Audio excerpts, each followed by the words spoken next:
Did you know you can make free bonus cash while gaming? Almost all social casinos have daily bonus dollars. That's free money, y'all. Now, go get lucky. See you in Las Vegas. Let's get lucky. You studied the stats. You had the perfect bracket until your upsets turned into regrets. SportsGrid rides the highs and lows of every buzzer beater, bracket buster, and Cinderella story. The Big Ten Freshman of the Year! Our team brings you sharp insights, real-time reactions, and all the madness. Only on SportsGrid. Anyone that's been to a sporting event, the atmosphere before a game, I think Game Time Decisions has that same exact atmosphere. This is our arena. This is what we do. There is going to be an energy to Game Time Decisions that you will feel night in and night out. The excitement you get when you lock your bets in, when you're figuring out what you want to do, we can zone in on the biggest games each night. I want this to be the place that people come to before the games start so they feel as ready as possible to lock in their cards. We are going to hit every single one of those markets that you need to know about. We're going to go through every single thing, and I've got a great team behind me that's going to help me get the job done. There is not going to be a better place, I promise you, than Game Time Decisions to get that new information, react to it, and be able to then bet accordingly. We will have everything at our disposal, and we will use that to our advantage. I'm Kevin Walsh. Tune into Game Time Decisions from 6 to 8 p.m. Eastern on SportsGrid.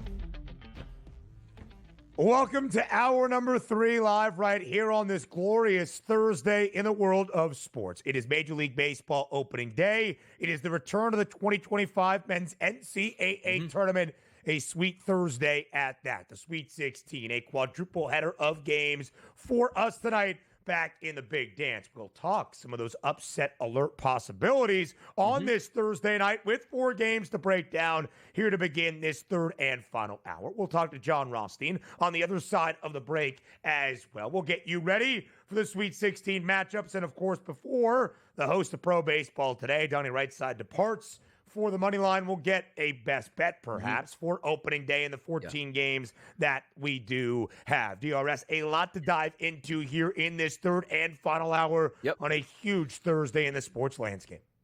We got a lot of certainties today, and that's one. We're going to love the Sweet 16 tonight. We're going to love Major League Baseball opening day, and the question will be, will Kevin Walsh show up on today's edition of Moneyline? We never know. We hope he's there. He could be there. It's a big day in sports. LeBron had a tip in last night, so maybe pushes him over the top to join us today on the radio. So that's the way we're going to spend hour number 3, having fun, getting after it, and setting the table as usual.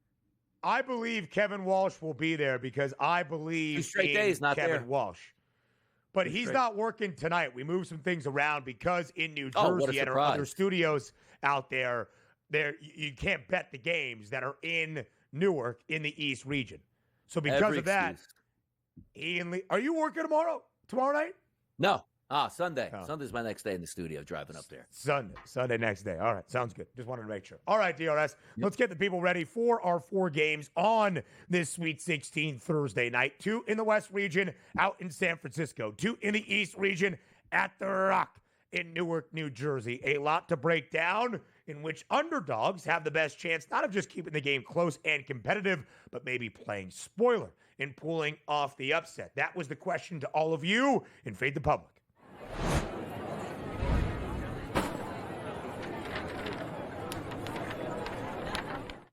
Which of tonight's underdogs is the best bet to win outright? Is it Arizona catching the most points? They're getting 9.5 from Duke in the nightcap tonight in Newark. Is it Arkansas with the return of Adu Thero. The big man down low for John Calipari makes his return tonight. They are just a 5.5-point dog against Texas Tech. BYU only getting 5.5 against Alabama as well. In Maryland, 6.5-point dogs in the first game of the night in the West region out in San Fran against the Florida Gators. Those were your four options, of course, for a quadruple header Sweet 16 Thursday night slate.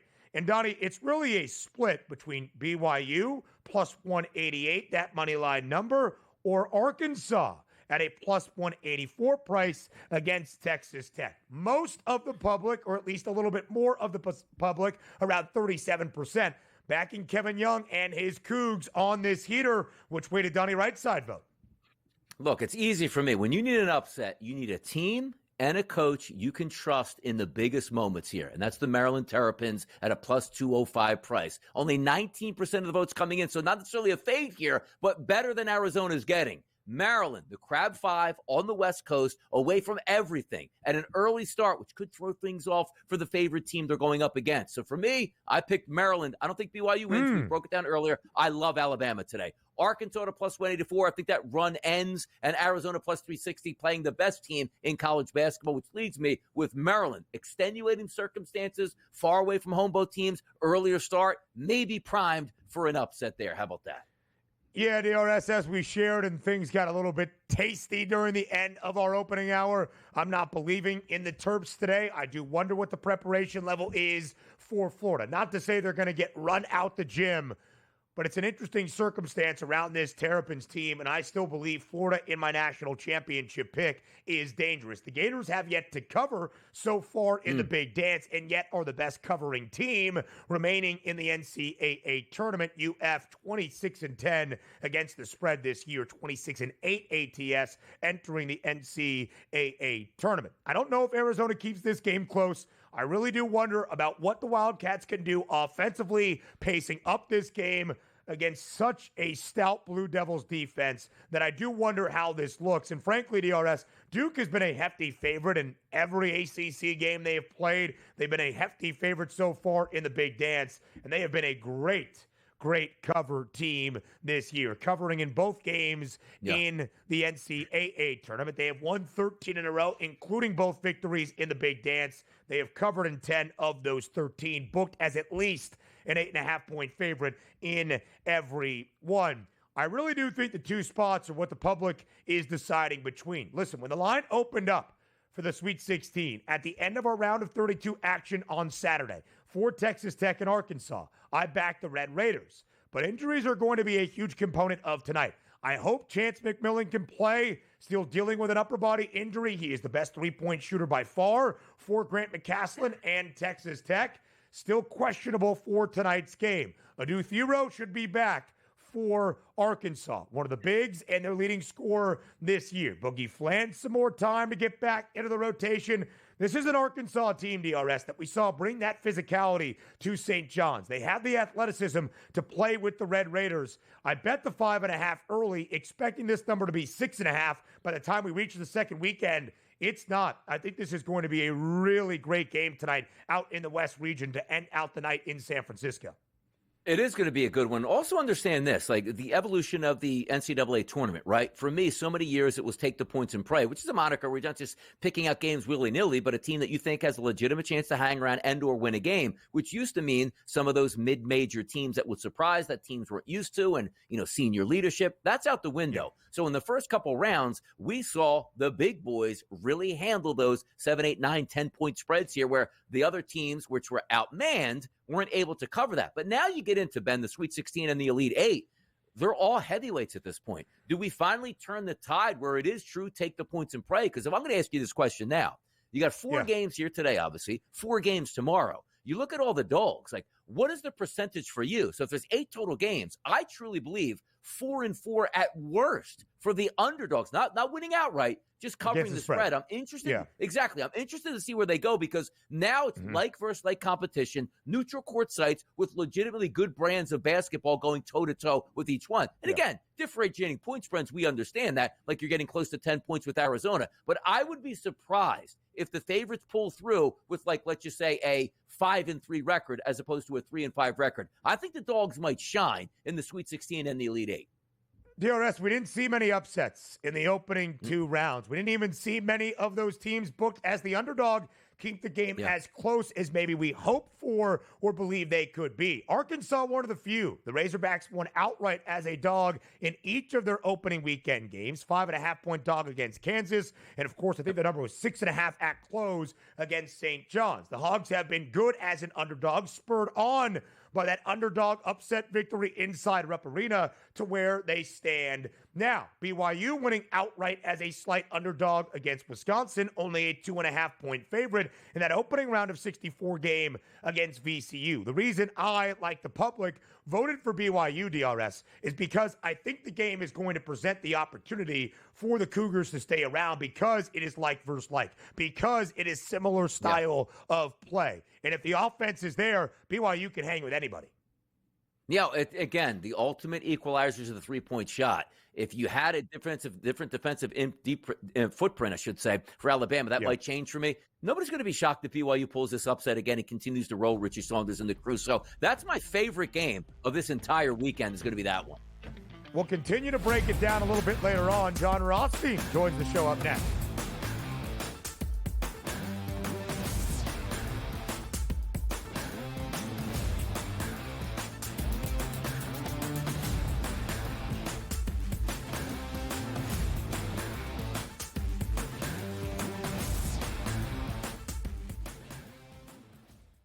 So my team didn't win this weekend, but I still did with this app that's taking over the game. Sports Millions Pick'em lets you make quick and easy predictions. Pick your favorite players, go higher or lower, and you can still win big even if your team loses. Plus, the multiplier is insane. With just a few picks, you can win big money.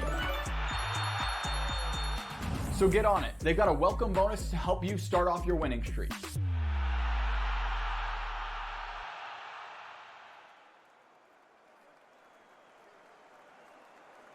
Anyone that's been to a sporting event, the atmosphere before a game, I think Game Time Decisions has that same exact atmosphere. This is our arena.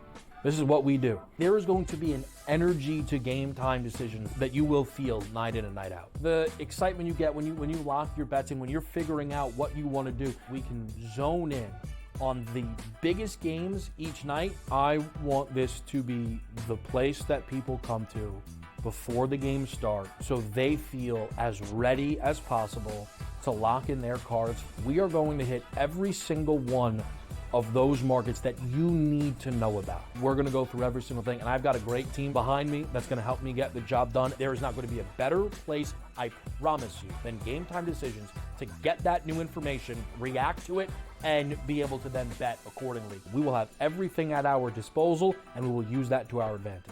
I'm Kevin Walsh. Tune into Game Time Decisions from 6 to 8 p.m. Eastern on SportsGrid.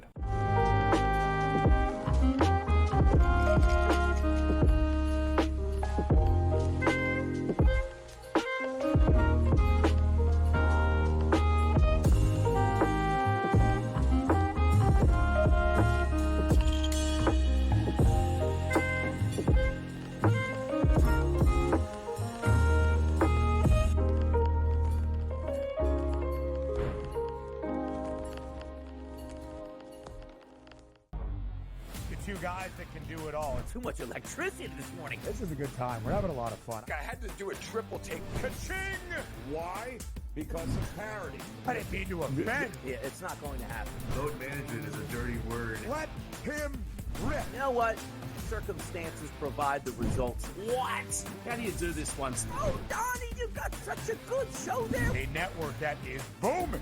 The Early Line, only on SportsGrid.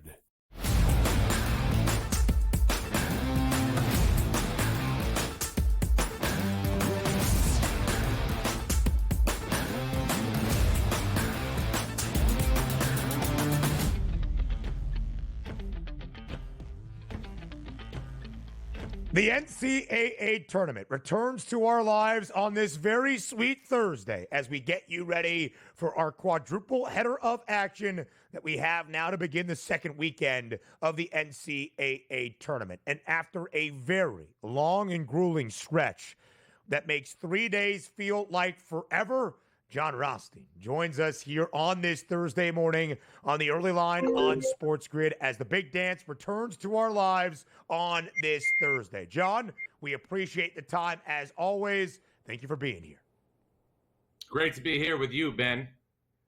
A busy 3 days for you, Jon, because, of course, elsewhere outside of the Sweet 16, we have the transfer portal. We have the coaching carousel. We have so much to dive into, which will make this Thursday feel even that much more sweet. Just basketball, just the big dance. Jon, as we enter the second weekend, let's look at those national championship odds on the FanDuel Sportsbook. And as we saw before the tourney got underway, it's still the teams on the one line that have the shortest prices to win a national championship and cut down the nets in about a week and a half in San Antonio. Jon, with only 16 teams left, this might seem like an easy question to you, but as you look at the odds, do you expect our national champion to come from the one line?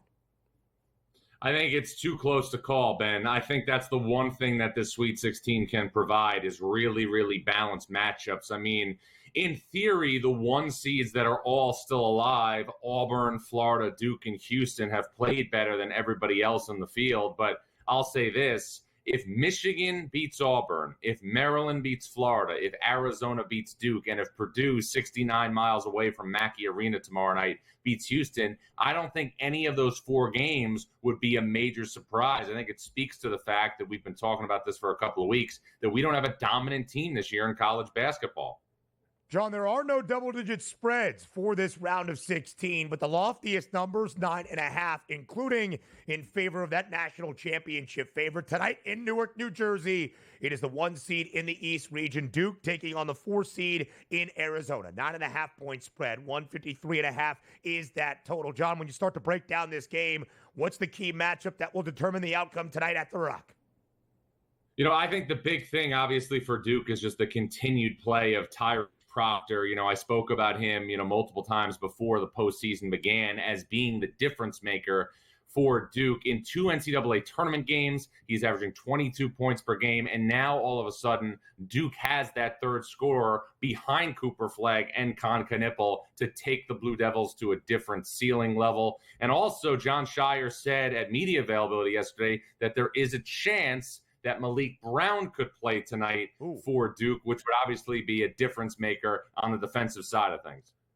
Tyrese Proctor, 7 of 8 from 3 in Sunday's win in the round of 32 against Baylor. One of the better three-point shooting performances you will ever see in the big dance. The other 1 seed in action tonight out in San Francisco in the West region. First game of the night by the Bay. Florida, 6.5-point favorite against Maryland. Total stands at 157.5. Jon, just how competitive are you expecting tonight's game to be?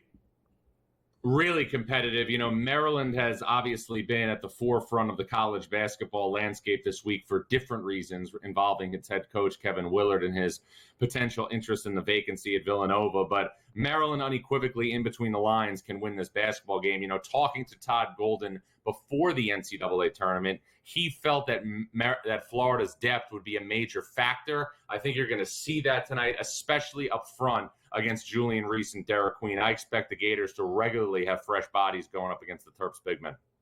So, Jon, let me ask you a quick follow-up question because Kevin Willard has been at the forefront. Will he leave for Villanova's job with the Terps on the verge of their first Sweet 16 berth since 2016? What's the latest update you have in terms of Kevin Willard's job status? Well, this is what I can tell you, Ben. I reported on Selection Sunday that Maryland had put a term sheet in front of Kevin Willard that would make him one of the top 10 highest paid coaches in college basketball. I have since been informed, since I did that report, that number is going to be at least in the neighborhood of $5 million and likely well over $5 million annually. The question is, though, whether or not Kevin Willard wants to stay at Maryland, which obviously does not have an athletic director right now, or does he want to return to his roots in the Big East, where he spent many years at Seton Hall, but obviously Villanova is a much, much higher level basketball job than Seton Hall is. So that right now is the elephant of the room, and it's something that's dominated the headlines this week in San Francisco. You touched on it. This is the first time since 2016 that Maryland has played in the Sweet 16, and Maryland unequivocally has enough to win a couple more games in this NCAA tournament. But this storyline is not going away, and I've never seen, in all my years covering this, a team advance this far in the NCAA tournament and have this type of a cloud over its game. I think it's very well said, John. Let's look at the nightcap tonight in San Francisco. Texas Tech, 5.5-point favorite against Arkansas. The Hogs, the only double-digit seed to see the second weekend. But it's an interesting thing, John, to consider John Calipari an underdog. Arkansas has been in their opening 2 games in the Big Dance. They have won outright in both. If that is a third time in a row tonight, how does Arkansas play spoiler against the Red Raiders? Well, the wild card in this game is Adu Thero, and I think he's the wild card in the whole round of the Sweet 16. You know, John Calipari said a couple of days ago that Thero would be available to play 12 to 15 minutes. I talked to him after he said that report on the Pat McAfee show, and he said that Thero had to make it through a full contact practice before he was going to be given that green light. I have texted him so far this morning, Ben. I haven't heard back yet. Obviously, it's on the West Coast, so there's a little bit of a time gap. But to me, this is difference maker potentially for Arkansas, because Arkansas has flipped its season in the last month, beaten Bill Self and Rick Pitino in back-to-back NCAA tournament games, all without an all-SEC caliber player in Adu Thero. So if Thero can get back in the fold, then we could see obviously a scenario where the ceiling for Arkansas could be much higher than the ceiling we saw in the first 2 rounds of the NCAA tournament last week in Providence. All right, 30 seconds, very quick, John. We expect offense tonight between BYU and Alabama. If I said first to blank wins it, what is that number? 95. I agree with that. And that's why you see a total of 175.5 between the Cougars and the Crimson Tide. Jon Rothstein, your time on this Sweet 16 Thursday is greatly appreciated, my friend. Have a beautiful day back in the Big Dance. More on the early line next.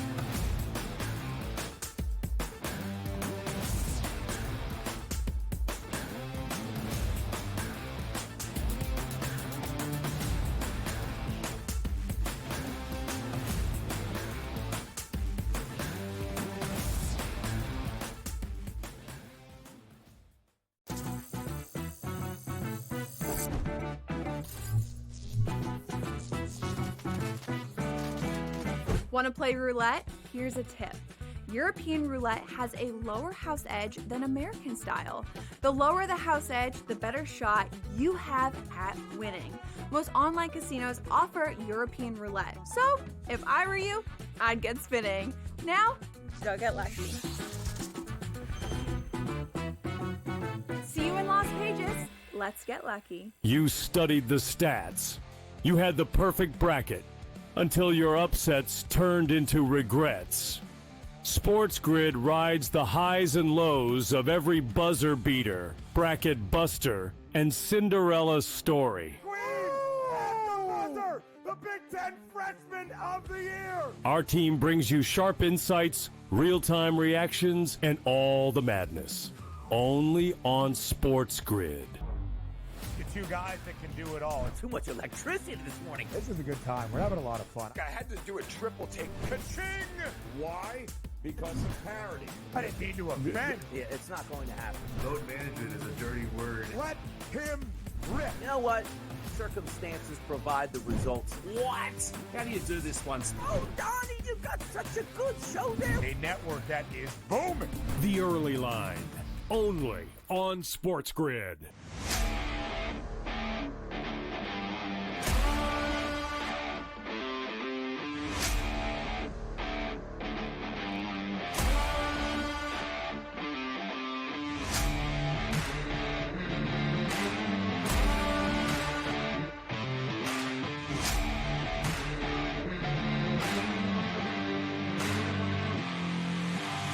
It's smarter to be on SportsGrid.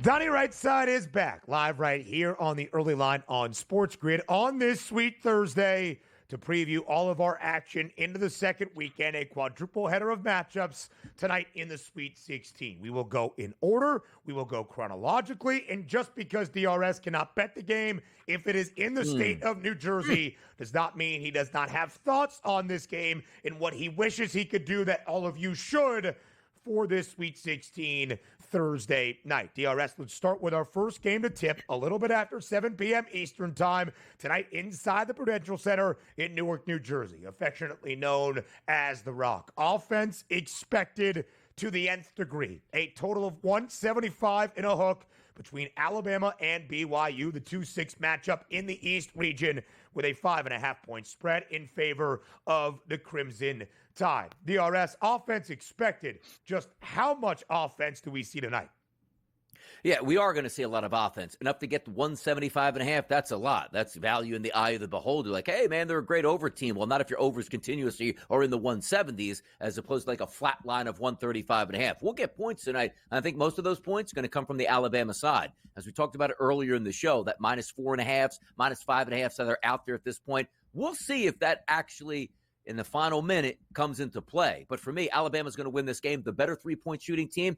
Technically not necessarily 37% for BYU to Alabama's 35%, but volume shooting should take care of business for Alabama, as we stated. Alabama's going to shoot the three-point shot. BYU's not going to defend it all that well or chase you off the three-point line. Complete opposite for Alabama. They defend it extremely well and chase you off the three-point line, forcing you to do some things that you might not want to do, like your point distribution, Ben. Talking about BYU. 319th in the country at 44.8% of their total offense coming from inside the arc. That's not going to do it here. So either the three-point shot falls or they lose. I'm going to take Alabama in this game to win and cover this point spread.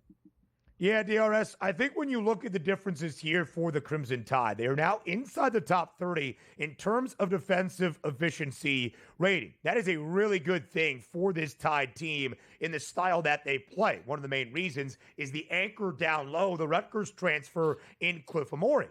But this is just a better Alabama defensive effort. Of course, last year, the Crimson Tide making program history, reaching the first ever Final Four for Alabama men's basketball. And they did so with a defense that ranked outside of the top 100 nationally in terms of their efficiency on the defensive end of the floor. Something that has stood out to me, Donnie, about this Alabama team and what we have seen so far from the Tide in their opening two games here in the Big Dance. They want to take more than 46% of their overall field goal attempts from three. They have not hit that number yet, and that number is now dropped inside 46% in terms of that three-point rate. That's very important because on the other side, you will see a similar style of play from BYU. More than 47% of the Cougs' overall field goal attempts come from beyond the arc as well. It is really a matchup, Donnie, of two teams that construct their teams in a very similar manner. Alabama a little bit better defensively and playing at a little faster pace, but just a little bit. This is almost like looking in a mirror, which leads to that very lofty total of 175 and a hook. Yeah, it's going to be a great game. And again, talking about the theatrics here, we talked about like even BYU entering into the tournament, taking on VCU and then Wisconsin. Awesome games. Then BYU again is going to take on Alabama. Awesome game. Maybe the most fun region and series of games you're going to find is this BYU squad. They're fun. They bomb away from the three-point land. They're taking logo threes here. I expect a lot more of that. But again, you're talking about leveling up in competition. The deeper you go in the tournament, the tougher the games become. And now you're leaning on a team in the SEC that's had some monster victories this season that plays at a high tempo that may be able to outlast you at this point. I think there still is value on Alabama's side. I think they win and move on. But if BYU does win, boy, that's going to be a lot of fun to watch them continue because it's a fun brand of basketball that both of these teams play.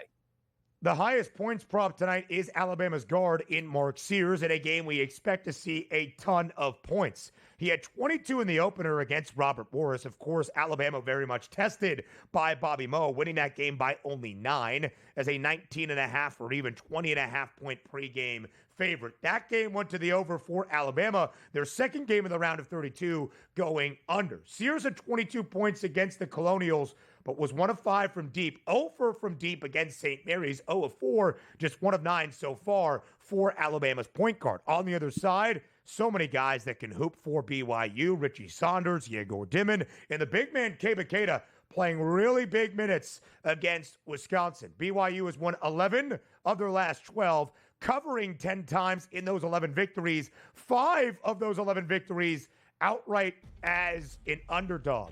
Should be a great game tonight to get us started in the Sweet 16 in Newark. The other action we have up next.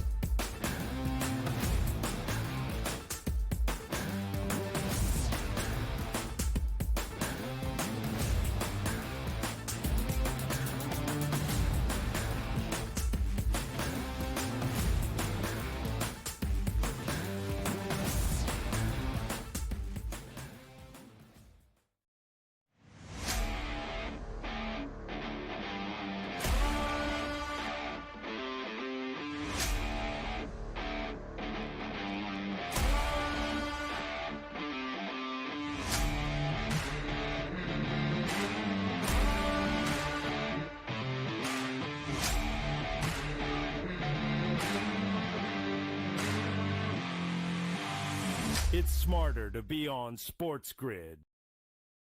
You studied the stats. You had the perfect bracket until your upsets turned into regrets. SportsGrid rides the highs and lows of every buzzer beater, bracket buster, and Cinderella story. The Big Ten Freshman of the Year! Our team brings you sharp insights, real-time reactions, and all the madness. Only on SportsGrid.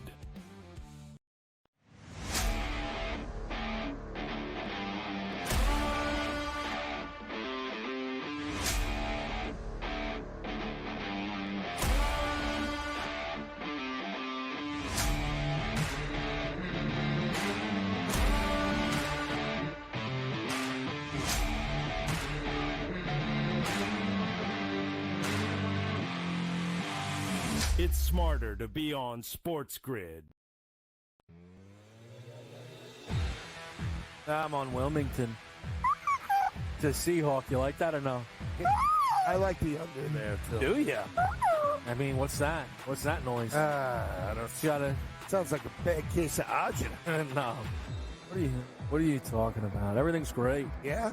I don't know. I think we're turning the momentum around. I might not leave. I might keep Have you you with. won something? Only on SportsGrid.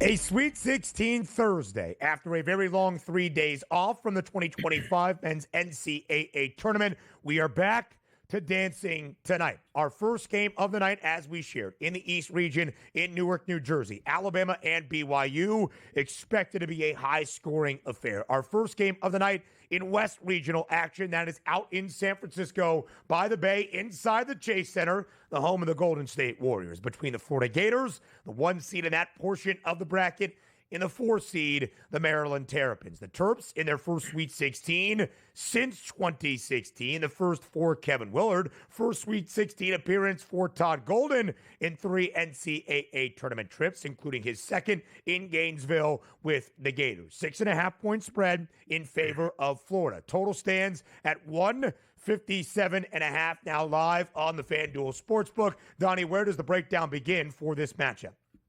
Interesting to me, like in the last round, like I had Alex Condon. I thought he would get over 11.5 points, came up short, went to the free throw line, shot, I believe, 8 free throws and still wasn't able to get there. I think he only shot maybe 2 or 3 times from the field. The reason I bring him up is you take a look at Florida's footprint on offense. Awesome efficiency there. Number 2 in the country, only behind Duke. Maryland's defense, however, Ben, is 6th overall in efficiency. That's a great matchup. Maryland doesn't foul. They rebound. They play great from the three-point line, which includes top 15 in the country on defense at only 30% of three-point shots made going against Maryland. Why is that important? You know Walter Clayton Jr. likes to get off from three-point range. Sometimes it just doesn't matter. He rises, he fires, he hits, guy in his face. He's that talented. But look at the point distribution here, which I want to bring up. Florida is 259th in the country at 47% of their offense, Ben, coming from inside the three-point arc, which isn't great. However, Maryland's defensive footprint there, 30th in the country at giving up 54% of their total offense inside the arc. So maybe you can get some layups there, some easy putbacks, buckets, and get to the free throw line if you're Condon. So I missed out on him last game. Maybe this is the game to go back, because for me, if I have a team that plays electric defense from the three-point line, what do you start looking to? Splashing to the bucket, making layups in the paint, maybe getting to the free throw line. That would be an angle for me. And as I said, this is an earlier game on the West Coast. It's a 7:39 tip East Coast time, but a 4:39 tip on the West Coast. I think it throws them off a little bit to East Coast teams playing on the West Coast. Maybe you lean towards the under, but I'm looking from Florida props, not from the three-point line for me in this game, Ben. 10.5 points is that points prop for Alex Condon. DRS, when I was asked why Florida is my national championship pick, of course you highlight the guard play. You highlight Walter Clayton Jr. You highlight Elijah Martin. You highlight Will Richard. But Alex Condon being able to do a little bit of everything as that big for Florida, a key reason why I expect them still to cut down the nets as a national champ. And the big man battle tonight will be intriguing because on the other side, of course, for Maryland, you've got Julian Reese, who was great in the round of 32, and the superstar and the phenom in Derek Queen, who sent the Terps to the Sweet 16 with the buzzer beater off glass as time expired. His points prop in Queen, that's 16.5 tonight. Walton Clayton Jr. has the highest number, 19 and a hook. And Donnie, as you often mention, from three, if you want to bet on Clayton Jr., you got to pay a premium. They don't even have a prop listed until you get to 4+ made triples at a plus 162 number. 4 of 9 from deep for Walter Clayton Jr. against Norfolk State in the opening round. 5 of 8, and of course a bunch of clutch made threes in that second half in the comeback effort against Connecticut. By the way, also, you take a look at having some fun with like Kevin Willard being the head coach there. How much longer will he go to Villanova? The reason I bring it up is you already checked out at this point? You say, well, what play did you call to end that game to Derek Queen? I didn't call anything. I just said, who wants the ball? You do. You take it. Go and lay it up. We win. I'm a genius head coach because I drew that up. So the sort of cuts both ways at that point. But I do think, again, we're not talking about playing in Indianapolis where they're going to play at Lucas Oil where it's like a true, like, hey, I don't know if they're going to shoot three-point shots. I think it does measure up where both of these teams really defend the three-point line, which makes it interesting where maybe working inside makes more sense. And I just look at, again, 2 East Coast teams going out West Coast. Fan bases aren't there. You have 4 days to prepare for this one. You're not playing back-to-back so you can stay hot on that same court. I just think it lends itself more to an under than an over in this spot here. And I think Maryland has a decent chance to cover. But for me, I'm going to get to looking at some of those props once again from inside the three-point line and maybe even on both teams here. But primarily, Condon might be that guy circled today. DRS, both teams are very talented and efficient on both sides of the floor, as you would expect at this stage of the big dance. But that does not mean both teams want to play slow. In fact, the pace is up there for both teams, ranking inside the top 80 throughout this season in college basketball. Florida over in both of their games in the big dance. They have not covered yet so far in the NCAA tournament. 26-8 against the number entering the big dance. One of the best cover teams this year in college hoops. Over in 9 straight for Florida. In that sweet round of 32 win, for the Terrapins, everybody in the starting lineup, known affectionately as the Crab Five, scored in double figures. The 8th time this year, the entirety of Maryland's starting 5 has scored in double digits. They're all favored to get to at least 10 points tonight. Selton Miguel, the cheapest of the prices, at minus 196. So that's one of the 1 seeds in action tonight. Florida taking on Maryland, 6.5 point spread. The other are national championship favorites entering this second weekend and the Sweet 16. That's the Duke Blue Devils, 9.5 point favorite tonight in Newark as they host Arizona in East Region action. 153.5 is that total. Duke expected to win and do so comfortably, but just how easy of a ride will it be, DRS, if at all, for the Blue Devils tonight against Tommy Lloyd and his Wildcats? I definitely think it starts to get tougher and tougher, and that's what it's supposed to be in the tournament. It's not supposed to get easier with every win you have. You get a layup in around the 16, then you face a 9 seed here in Baylor, which was a good team out of the Big 12, but not as good as the Baylor teams we've seen over the past couple years, dispatch of them. Now you get Arizona, which can match you physically, per se, from a guard and bigs perspective, but talent on the court itself as a starting 5, you know it's going to go towards the Duke Blue Devils. We just talked about the three-point shot in the last game where Florida and Maryland might be a little bit tougher from the three-point line because they both defend it really well. Now, Duke defends everything well. You take that out of the equation. But Duke's offense, again, Tyrese Proctor, I liked him over the weekend to knock down a couple three-point shots to go over his 13.5-point total. I wish I would have raised the bar. He's been absolutely on fire as of late here, knocking down three-point shots in his last 3 games. I look for that to continue once again tonight. So he's another guy that I have on my radar. For me, just taking the points probably makes the most sense in this game at it being close to 10. Duke can still get a convincing good victory, 7, 8, 9, right up to 10 points there, and you're always in it for the Arizona Wildcats. It's interesting to me because how would you play the dog, right, Ben? Is it, well, if Arizona is going to be in this game, wouldn't you think this game at the half would have to be 36-34, 36-30 in that range where you probably would get a cover for Arizona? I don't know if I want to play all the way through where Duke has a chance to hit those spurts and really blow the doors off you in the final 6 to 7 minutes. So if I'm looking for an underdog, and I do think Arizona's legitimate, Ben, to cover the 9.5, but maybe more so is you'll know in the first, if Arizona's down 15 points at the break, slim chance they cover, yes. Do they win the game? No. Duke might just prevail. But at that point, I think Arizona's got to be in at the half as well. So dog play first half, Arizona might be the better look. Arizona as a team this year, nearly 33.5% from 3, but they don't love to take the 3. They will allow the opposition to hoist. I really do think Duke is deserving of being a 9.5-point favorite. But to your point, DRS, how do the Wildcats stay in this game? Oftentimes, natural handicapping, especially in football, is underdog covers, underdog keeps it tight, especially if they are a heftier dog. It's ugly. It's a muck-it-up type of game. Complete opposite for me tonight for Arizona. If they settle in the half court, they play into Duke's hand. They got to get out and run as they would like to do for Tommy Lloyd and his Cats. That is led by Caleb Love. So I'm going to look at actually Duke's team total to the over of 82.5 because I do believe if Duke is winning this game comfortably, they score into the 80s. Now, these two teams have already met this year early in non-conference play. The Blue Devils made a road trip to Tucson as a slight underdog, which sounds crazy to say. They won that game outright by 14, 69-55. Of course, Caleb Love, the North Carolina transfer, very comfortable against Duke. In fact, Arizona and Duke have played each other in the regular season each of the past 2 years that Love has been in Tucson. He is known, of course, for that Final Four game against the Blue Devils, 28 points, burying a triple with just about 30 seconds left to hand Duke a loss in Coach K's final game, trying to find that vigor once again. More on the early line up next.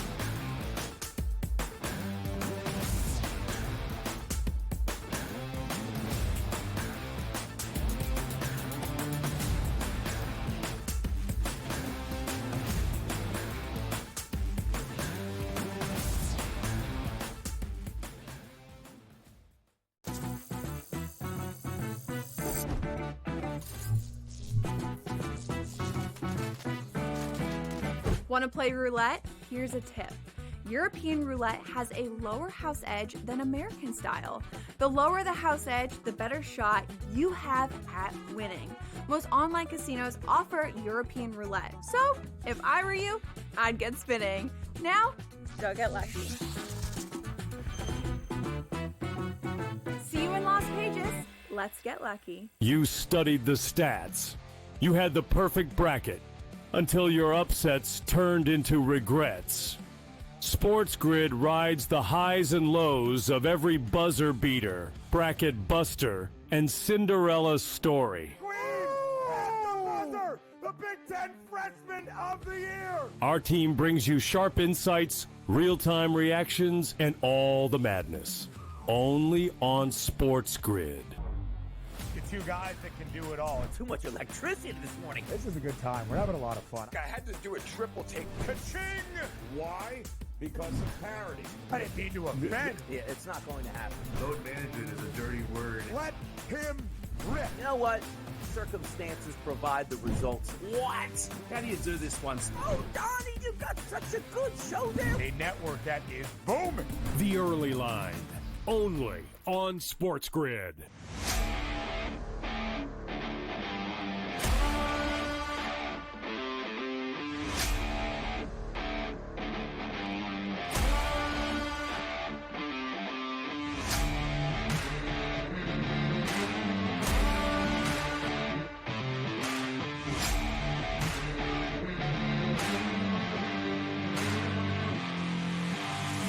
It's smarter to be on SportsGrid.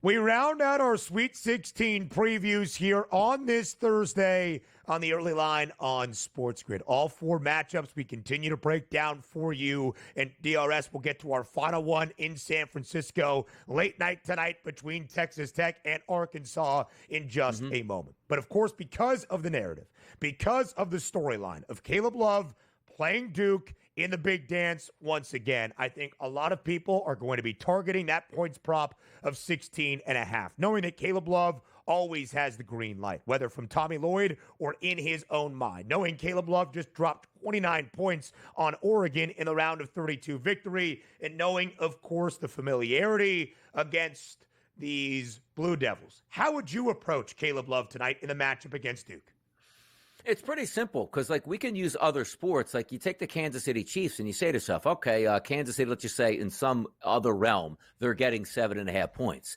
Well, if Patrick Mahomes plays poorly, they're probably not going to be anywhere near the 7.5. But he plays well, they'll probably be in the 7.5 with a chance to win. But you don't even need them to win that game. You just need them to cover the 7.5, and he plays well. That's the same thing I have a look here with Caleb Love, where to me, it's a direct correlation. You tell me before the game, Caleb Love has 10 points in this game. They're not covering that spread. You tell me Caleb Love has 20 points in this game, like, they probably hung around, maybe covered the spread. I'm still not so sure they won at that point. Caleb Love gets 30, then you're probably cooking with grease, and they maybe pull off the upset. So the reason I bring that up is it's almost like, would you rather take Arizona getting the 9.5 points or factor it in and say, well, if I took him getting 9.5 and Caleb got 10, we're not covering that. But if I took the 9.5 and Caleb got 25, there's still a chance we didn't cover that spread. So for me, it's basically just give me Caleb. That'll tell me exactly how this game plays out. Because if he does play well and scores 18 points with 6 minutes to go and they're down 10, mission accomplished. You did your job at that point. So I expect everything to run on Arizona through Caleb Love at this point, and I expect him to get his points prop. I'd rather bet that than the actual side itself. Arizona plus 360, money line number to pull off the outright upset as a 9.5 point dog. Plus 430 for Caleb Love to score 25 plus points. So there is a thought process there, DRS, to make it make sense. Our final game of the night in San Francisco. Now, DRS, let me get your thoughts on this one. A little bit after 7 p.m. local time, but after 10 p.m. Eastern time here. It's going to be a late night of Sweet 16 action. Does that anger you from a schedule perspective as we enter the second weekend? Oh, it certainly does. Like, I've brought this up on radio all week long. It's, again, the NCAA must make so much money. They're trying to hide it, and they can't make too much because somebody will find out how much money they make, so you have to bury some of the ratings. This game's supposed to start at 10:09. It's not starting at 10:09. You can book this 10:19, 10:25 at the latest, which is a travesty when maybe the best college basketball day of the year so far is lining up for you. We are going to bury these games late. You play Thursdays and Fridays, Ben, in the afternoon. Why can't we do this here? I'm not even asking you to start them at noon. How about a game that starts at 4 o'clock, then one at 6, then you start to slow stagger them, one at maybe 7:30, one at 8:30 at night, so everybody can enjoy every single game with the ratings being absolutely massive. It's just a shame they're cutting 2 games off from the public tonight and 2 really good basketball games. Yeah, I hate it. By the way, though, if you are going to stay up, and we hope that you do, we will be live for the entirety of this Sweet 16 Thursday here on the SportsGrid Network. It will be myself and the coach, J.Y. James Young, live in studio. 7 p.m. to 1 a.m. Eastern is what we have on the docket right now. It could go later. We hope not, but we will be with you for the entirety of our quadruple header on this Sweet 16 Thursday. Now to the actual game itself. Texas Tech, 5.5-point favorite against Arkansas. Total stands at 147 and a hook. Tonight in San Francisco, injuries key. Returning tonight for the Hogs, more than likely, Adu Thiro, an all-SEC performer, Arkansas's leading scorer throughout this year, an athletic big man down low for John Calipari and company. For Texas Tech, Chance McMillan, their best perimeter threat, DRS, still remains a game-time decision. Good show, a game-time decision tonight for Grant McCaslin and the Red Raiders. What is your approach to this matchup by the Bay? It's a tough one because you're reevaluating what you think Arkansas is based on some injury information and also how well they played down the stretch. So going from one of those teams expected to do some good things at the beginning of the season, midway through the year, I don't know, Coach Cal. You're in a tough spot here in Arkansas. Was it a bad hire for them to now turn it on? And also, I think you're getting a pretty good matchup in Texas Tech. And I love Texas Tech. Top 37 in the country on defense, top 10 in the country, which includes top 5 in efficiency on offense in a lot of metrics here. Yeah. You take a look at a basketball team, though, that Arkansas doesn't foul and Texas Tech doesn't get to the free throw line. Now, having said that, I watched some of the videos and some of the responses where it's like, okay, why was Chance McMillan, who had a certain injury at the end of the regular season, then he got injured in his shoulder, wasn't shooting three-point shots last week, now finally moving beyond the three-point range, a game-time decision. Doesn't sound like he's not going to be all that effective. And you say, well, why are you guys bringing this guy up? He might be the best three-point shooter in the country and with volume, which opens everything up for your offense. Now, credit Texas Tech has been able to win without him here because they still have a pretty quality team. But I look at this. This is danger territory for Texas Tech, I really believe, because Arkansas has that defensive footprint and also that griminess here to play defense and getting one of their better players back. Taking the points and pray might start here with Arkansas. I hope Texas Tech wins and moves on because it'll help me win money. But I'm worried about this Arkansas team. So the Cal did tell, I believe, Pat McAfee that Adu Thuro was going to be back for this game, but he was not at practice yesterday, putting his status a little bit more up in the air. We'll see about Chance McMillan, of course, for Texas Tech on the other side. Adu Thuro has not played since the end of February. We saw Arkansas match the physicality, athleticism, and the strength you need inside to answer the bell against St. John's. Another very difficult test tonight against JT Toppin and Darian Williams for the Red Raiders. Again, Donnie, as I shared, I laid the 5.5 at open with Texas Tech, expecting to get the best of the number. I have not. Arkansas is not great offensively. As we saw in the victory against the Johnnies, that will be a key for the Red Raiders tonight to be sound on the defensive end of the floor. All right, DRS, that ends out the Sweet 16. 40 seconds left before we send you to the money line, though. If you had a best bet for opening day in the Bigs, what is it? I'm gonna try to find a hitter prop parlay a little bit later in the day, so keep an eye on that. But if I am looking at that, it probably starts and ends there. Going to Miami today with Paul Skeens and Sandy Alcantara and saying under 3.5 in the first 5 innings. I would be surprised if it gets the 4, but it is opening day. We've seen crazier things, but 2 really good pitchers, not really good lineups in a great pitcher's ballpark. Come on, man, Skeens throws some. Maybe it's all 3-0. Skeens throws a shutout first 5. Catch that ticket. Let's go. DRS, have a wonderful time on the money line. More on the early line up next.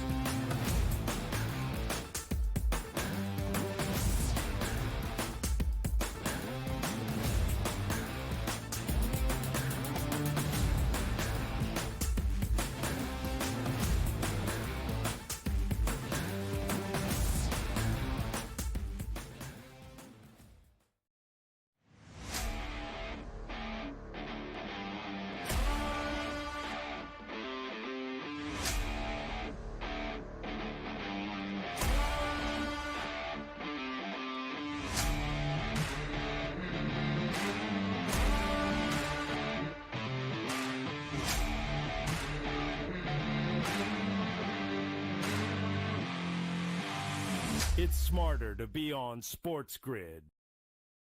You studied the stats. You had the perfect bracket until your upsets turned into regrets. SportsGrid rides the highs and lows of every buzzer beater, bracket buster, and Cinderella story. The Big Ten Freshman of the Year! Our team brings you sharp insights, real-time reactions, and all the madness. Only on SportsGrid. The 2 guys that can do it all. Too much electricity this morning. This is a good time. We're having a lot of fun. I had to do a triple take. Ka-ching! Why? Because of parity. I didn't mean to offend. Yeah, it's not going to happen. Load management is a dirty word. Let him rip. You know what?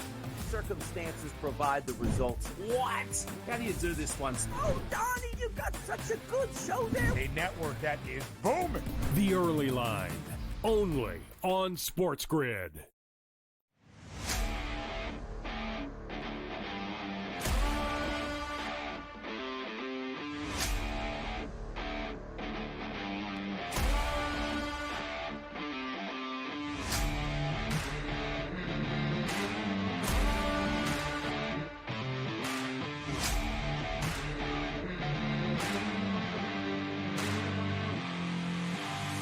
It's smarter to be on SportsGrid.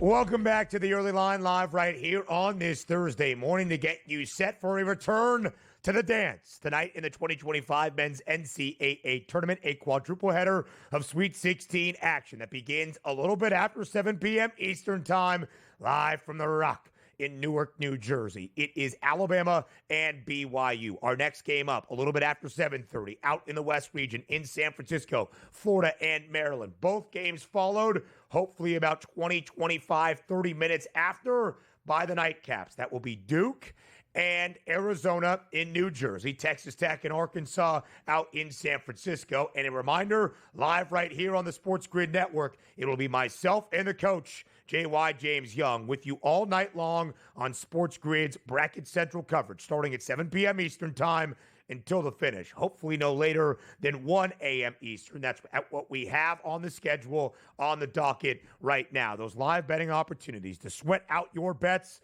with us live. Of course, those reactions as we were hoping for more madness in what is set to be a great weekend. No Cinderellas, no underdog stories. Yeah, it's always unfortunate for a tournament defined by its chaos and madness. But that also means we are set for a great second weekend in the Big Dance and hopefully beyond. Tomorrow, we get back underway in the women's NCAA tournament with Sweet 16 action, a quadruple header on a Friday, starting around 2:30 p.m. Eastern Time. Let's update you on where those odds stand right now and what they look like in comparison to what we saw before the NCAA tournament got underway. South Carolina, the favorites at a 2-1 number before the Big Dance. Still the favorites, or not actually so, at plus 170. I'll tell you why in just a matter of moments. UConn is now the favorite at plus 150. Of course, that correlates to the price you see on USC, 50-1 on Southern Cal. Of course, something that will sadly overshadow the remainder of the women's Big Dance is the torn ACL, the significant knee injury to an absolute superstar in Juju Watkins. Injured in the round of 32 game early on for the Trojans. Of course, she is out for the remainder of the NCAA tournament and this season for USC. Truly one of the best that you will see at this level. That is going to be a big bummer, not just for USC, but in terms of star power for the NCAA tournament. And USC is the 1 seed in that portion of the bracket, Region 4 in Spokane. But UConn has always had the shortest price, despite being on the 2 line to win this region that has only been more solidified in the absence of Juju Watkins and how great Connecticut has looked so far in their opening 2 games. We did tell you about the over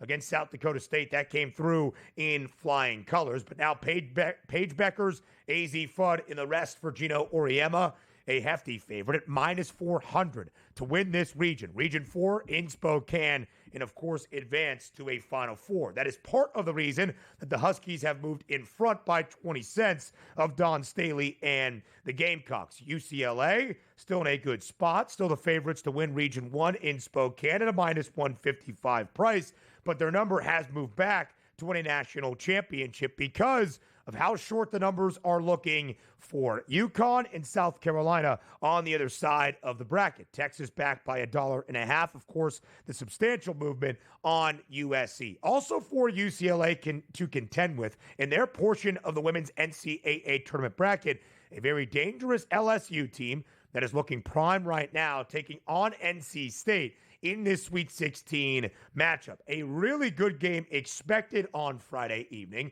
LSU is actually a favorite, laying 3.5 points against NC State. That total 153.5. Of course, Kim Mulkey has that championship pedigree. We'll see how that continues for the Bayou Bengals. UCLA gets Ole Miss. They're an 8.5 point favorite. South Carolina, 17.5 point favorite against Maryland. A Terrapins team that was down by as many as 17 points late in the third quarter in their round of 32 game against Alabama, forcing their way back. The other one, a rivalry to start us off in the Sweet 16, that is Duke in North Carolina. Kara Lawson and her Blue Devils, a 5.5-point favorite. Duke in Region 2 in Birmingham. That is South Carolina's portion of the bracket. UConn again the favorite in Region 4 Spokane. Texas an ever so slight favorite at -105 in Region 3 in Birmingham. But names to know: Notre Dame and TCU still alive in that portion of the bracket. TCU a 6.5-point dog